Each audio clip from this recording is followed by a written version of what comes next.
if he really done that to these girls or not. And that's not even to take away from them, but I know he's a weirdo. You know what I mean? Like, we've been hearing some stories about him, but these people, so now when I think back on when Pac was calling them devils, it's like these people are really devils. In a jaw-dropping revelation that has sent shockwaves through the entertainment industry, former rapper and Outlawz member Napoleon has pulled no punches in his recent interview with The Art of Dialogue. Napoleon has exposed Diddy, the hip-hop mogul, as a snake in the grass, capable of unimaginable crimes for the sake of wealth and power. His allegations, though speculative, cast a sinister shadow over Diddy's reputation, linking him to the tragic demises of legendary artists Tupac and the notorious B.I.G. And it wasn't surprising when we did hear like he was part of this and he put the hit out on Pac or he paid for it. It wasn't surprising for us because you got to understand, like... Before we delve into Napoleon's shocking claims, let's refresh our memories about who Napoleon is and why his revelations are causing such a stir. Once known as Mutawasin Shabazz Napoleon was a prominent member of the Outlawz and made his debut in the hip-hop scene in 1995, featuring on Shakur's album. Me Against the World, he later adopted the name Napoleon, bestowed upon him by Shakur himself. In 2001, Napoleon took a life-altering step by converting to Islam and distancing himself from the hip-hop world. Now, fast forward to the present, where the entertainment industry is rocked by a series of damning accusations against Diddy. The lawsuit brought by R&B sensation Cassie against Diddy for a decade-long pattern of abuse and more heinous crimes has been making headlines. Allegations of sex trafficking, human trafficking, sexual battery, sexual assault, and gender-motivated violence have thrown Diddy's career into turmoil. No, I feel like in more relationships than not, it was a mutual decision. Right. And if not, then it was like, I was like, that's done. Cassie claims that Diddy's controlling behavior began when she was just 19 years old and signed to his label, Bad Boy Records. He allegedly exerted complete dominance over her life, right down to her apartment, car, clothing, and even her medical records. The lawsuit also revealed that Diddy went as far as targeting rapper Kid Cudi, who briefly dated Cassie during a rough patch in her relationship with Diddy. However, just one day after Cassie filed her lawsuit, she mysteriously settled with Diddy out of court, raising suspicions and leading to an avalanche of additional lawsuits from other accusers. Multiple victims stepped forward, leveling similar accusations against Diddy, further tarnishing his image. One victim alleged that Diddy, along with Bad Boy Records, executive Harpier, and another assailant, sexually assaulted her as a group when she was underage. Pointing out the fact that she has actual photos in the studio. So placing her there in the studio, one of the photos, she's actually sitting on Diddy's lap. The horrifying details sent shockwaves through the music industry. The courage of these victims to speak out has created a domino effect, highlighting the pervasive darkness lurking behind Diddy's facade of success. Now, let's dive into Napoleon's explosive interview with The Art of Dialogue, where he unearths his shocking insights into Diddy's character and actions. When questioned about his thoughts on Diddy's situation with Cassie, Napoleon pulls no punches. He describes Diddy as a weirdo and a snake type of dude, alleging that he had always heard stories of Diddy engaging in strange and suspicious behavior. You know what I mean? Like, we've been hearing some stories about him, that he been doing some weird things and moving weird, and he always been, you know what I mean, always been a snake type of dude. Napoleon's revelation takes a sinister turn when he hints at Diddy's potential involvement in the assassinations of Tupac and the notorious B.I.G. Napoleon's accusations stem from a deep-seated belief that Diddy is a scary and nervous person who lacks the courage to confront challenges head-on. Instead, he resorts to shady and unethical tactics, often using his immense wealth to manipulate situations to his advantage. He always been a very fidgety person. Like, you know, like a scary, nervous individual. Scary people with money do some scary things. Napoleon recounts a moment from his own past when Diddy tried to persuade him to collaborate, a proposition he instinctively declined due to his deep mistrust of Diddy's character. As Napoleon delves further into his revelations, he shines a spotlight on the corrupt underbelly of the music industry, emphasizing its role in perpetuating exploitation and abuse. And I think also, from a business standpoint of view, I think the music industry is one of the most corrupt industries on the planet. He hints at the greed and cutthroat tactics of record label executives, comparing them to the very individuals they once condemned for exploiting Black artists. Napoleon believes that Diddy's current predicament is a manifestation of karma, catching up with him after years of ruthless behavior.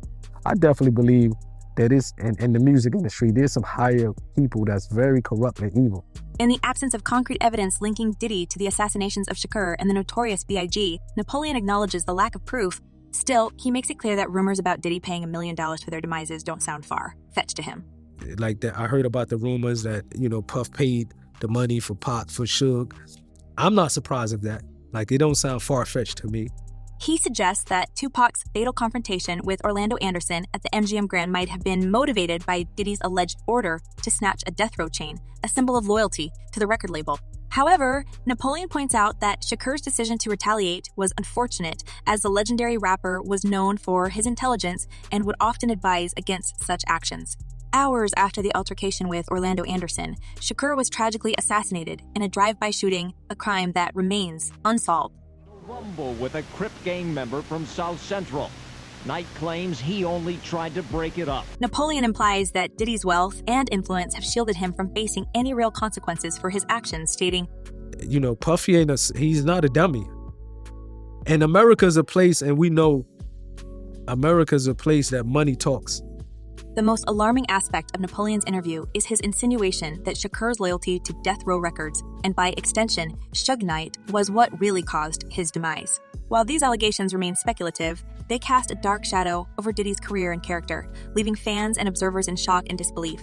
As we plunge deeper into the labyrinthine history of the East Coast, West Coast hip-hop rivalry, a disturbing revelation emerges. Sean Diddy Combs, the Bad Boy Records impresario, may have played a far more sinister role than anyone dared to imagine.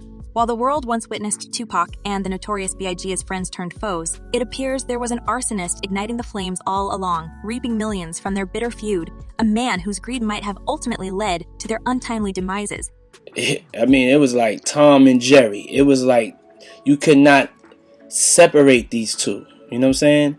Their friendship, which began so innocently, quickly turned into a rivalry that would define an era in music history. Tupac, Warren Lassane, Parrish Crooks, and Christopher Biggie, Wallace, hailed from different coasts but shared a deep commitment to exposing the harsh realities of street life, social injustice, and racial division through their music. Shakur's journey into the music industry commenced in 1991 with his debut album Tupacalypse Now, while Biggie burst onto the scene with his single in 1993, thanks to the mentorship of none other than Sean Puffy Combs.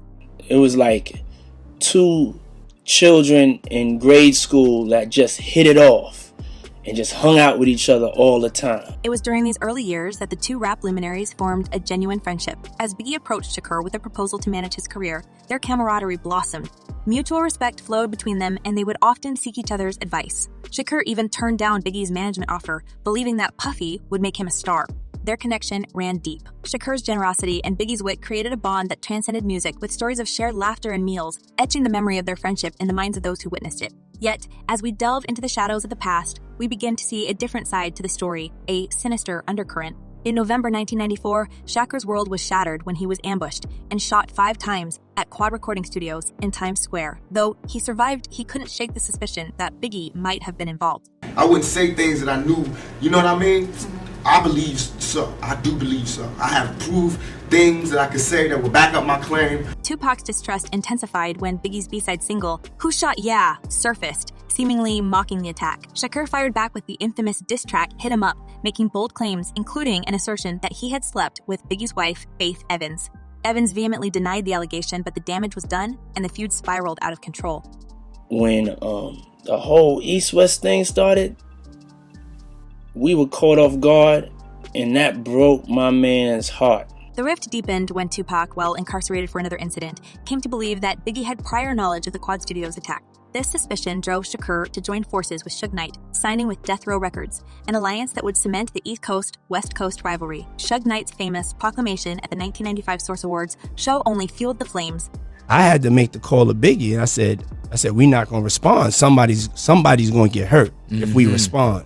However, it's crucial to note that there was never concrete evidence linking Biggie or Diddy to the Quad Studios attack or any prior knowledge of it. The feuding continued, punches metaphorically thrown across the continent, with each side pointing fingers at the other for the demises of these two iconic artists. Some even speculated that Tupac and Biggie might still be alive, faking their own demises. Yet, as we stand at the precipice of revelations, one question lingers. Did Diddy have a hidden hand in this deadly feud? As Napoleon suggests, it's a chilling possibility that Diddy's greed, manipulation, and thirst for power may have driven Tupac and Biggie further apart. Could Diddy's alleged desire to reap financial rewards from their rivalry have ultimately led to their tragic demises? These are unsettling questions that demand further scrutiny as we continue our exploration into the darkest corners of the hip-hop world's most notorious feud. You know what I mean? We always heard that he was, moving in a strange way. As the allegations against Diddy continue to reverberate through the entertainment world, fans have been vocalizing their thoughts on this shocking revelation. The consensus, it seems, is divided with various opinions on display. One fan commented, "I said surviving Diddy was going to happen, and people were laughing at me. Now, here we are." Another fan drew parallels to another high-profile case, stating, "Same with R. Kelly. There has been all kinds of talk about this man for years. Folks were silenced and threatened because of his money and power." While these comments suggest a shared skepticism and mistrust of influential figures like Diddy, it's important to acknowledge that not all fans are in agreement. Some continue to support Diddy, emphasizing the lack of concrete evidence linking him to the alleged crimes. Now, we want to hear from you, our dedicated viewers. What are your thoughts on Napoleon's explosive claims against Diddy? Do you believe there's more to this story than meets the eye? Are you convinced by Napoleon's allegations, or do you think there's a different side to the narrative? And what about the broader issue of accountability in the entertainment industry? Has this controversy made you rethink the dynamics of power and influence? Share your opinions and theories in the comments below. We're eager to hear your take on this riveting saga. Goodbye for now.